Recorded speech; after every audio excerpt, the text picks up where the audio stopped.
So my wife's father grew up on an island, and he had to walk the trail where there were monkeys every day. And he would usually walk around the outskirts of the island to avoid the monkey trail, depending on the time of day, or he would have little bullshit to throw. Monkeys. Taylor's so jealous. Yeah, but there's like 50 of them, and I didn't really believe them. And then I went to go visit the home island, and lo and behold, there was like 40 monkeys just sitting in trees watching me. Oh yeah, this is not a problem.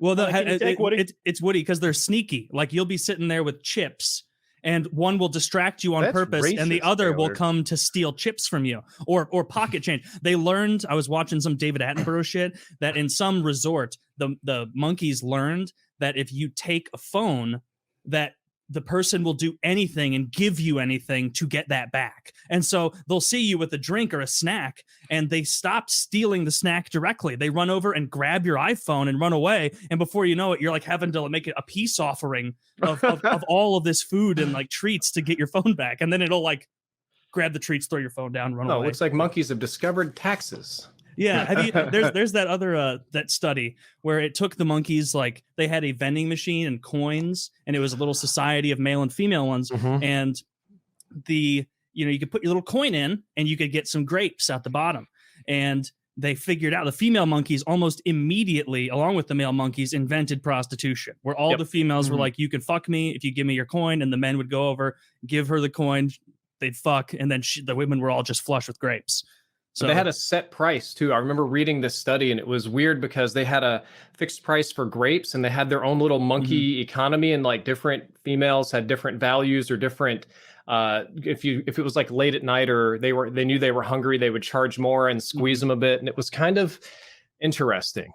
I guess we're not that different than them. It's super price gouging. Yeah, I like that a lot. Those dirty, slutty monkeys. When Taylor's face lit up like a child when you described a scenario where a man had to walk through a monkey path to get to school every morning. He was just like, that could have been me. Imagine the Taylor who walks through monkey paths to school. You know what I was picturing? I was picturing myself in like Steve Irwin shorts, Steve Irwin vest, Steve Irwin hat, like learning along the way. But really, I'm just like sunburned and tired, and the monkeys aren't novel anymore. You're imagining one is like your close confidant monkey. He gets on your shoulder and like whispers in your ear, and then goes and talks to the others. He bridges the gap. I imagine I want them working for me, bringing me other people's iPhones. One day, some like bullies like roughing you up outside school, or maybe a more likely scenario, like a dozen smaller children who you'd been bullying have banded together. But your monkey pals see this going down, and they come to your aid, but they go a little too far because they're monkeys, and they scratch like the rich mayor's like son's face, just a little superficial thing. But now he wants to put your monkey asleep. Or they bite everyone. They bite all the kids and give them HIV.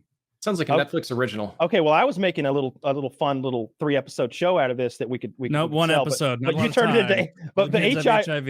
If the kids have HIV, then we need to put these monkeys down immediately. I didn't know these were local man accused of training a band of HIV positive apes to do his bidding. We suggest avoiding the man as he and his compatriots are remarkably dangerous and infectious. This shows me like throwing monkeys at journalists, trying to. And then as soon as the news breaks out, all the bug chasers just like flood to you guys. And they're like, yeah, send your monkeys all over me. I want to get all the AIDS. In a huge backfire, he's canceled the monkey project. There's a bunch of